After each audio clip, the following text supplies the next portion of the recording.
Halo, masih ingat saya kan? Hari ini saya mau melanjutkan kisah saya yang sebelumnya. Kalau kamu belum nonton cerita sebelumnya, nonton dulu ya. Yuk kita lihat dulu cuplikan cerita sebelumnya. Karena mulai merasa kangen rumah, saya memutuskan untuk pulang ke rumah saya. Saya sangat senang akan pulang, dan berencana untuk memberi kejutan atas kepulangan saya. Tapi saya sangat terkejut saat sampai di depan rumah. Nah itu dia cuplikannya. Kira-kira apa ya yang saya lihat di depan rumah? Yuk kita simak kelanjutan ceritanya.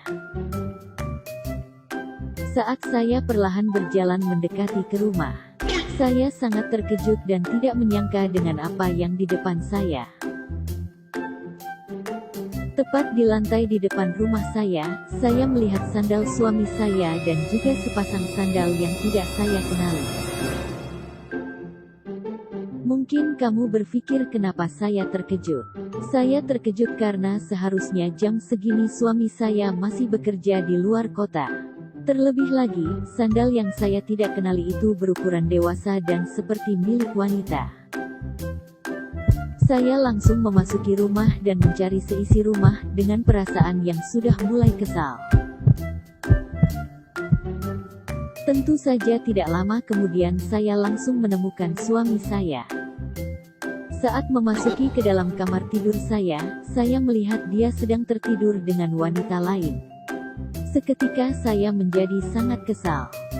Saya saat itu langsung mulai berteriak dan memaki. Tidak pernah semarah itu saya terhadap suami saya, tapi kali ini saya rasa dia telah kelewatan. Suami saya yang terbangun kebingungan dan terkejut. Dia pun langsung bersujud, mencoba menenangkan dan meminta maaf. Dan tidak pernah saya bayangkan ternyata wanita yang bersama suami saya adalah kenalan saya yang menyarankan untuk pergi ke luar negeri. Ternyata selama saya di luar negeri mereka sudah memiliki hubungan gelap ini, bahkan mungkin sebelum saya berangkat. Saya lalu memikirkan di mana anak saya dan bagaimana masa depannya. Serta juga uang yang selama ini saya kirimkan untuk ditabung membeli rumah. Saya pun bertanya di mana putri saya karena saya tidak melihatnya di rumah, dan juga soal uang yang selama ini saya kirimkan pada suami saya untuk menabung rumah. Ternyata selama ini putri saya sedang dititipkan di rumah orang tua saya dengan alasan tidak ada yang menjaga di rumah. Lalu uang yang saya kirim sudah dipakai oleh suami dan juga selingkuhannya untuk berfoya-foya. Ternyata suami saya sudah lama berhenti bekerja. Saya tambah kesal setelah mendengarkan penjelasannya, dan saat itu juga saya memutuskan untuk menceraikan suami saya. Setelah itu suami saya tidak dapat berkata apa-apa selain meminta maaf. Saya pun bergegas mengumpulkan barang untuk segera meninggalkan rumah. Saat meninggalkan rumah, saya masih mendengar suami saya mencoba mengejar dan memanggil saya, tapi sama sekali tidak saya hiraukan. Setelah itu saya pun menuju rumah orang tua saya untuk menemui putri saya dan menceritakan apa yang terjadi. Sekarang saya sudah pindah ke ibu kota bersama putri saya.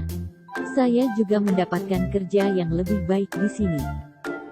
Lalu putri saya berhasil masuk ke universitas bergengsi di ibu kota. Jadi gitu teman-teman cerita hidup saya. Gimana seru kan? Saya juga tidak pernah ketemu dengan suami saya lagi. Kira-kira gimana ya kabar dia? Jangan lupa ya kalau masih mau mendengarkan cerita seru seperti ini bisa like page-nya ya. Sampai jumpa di lain waktu.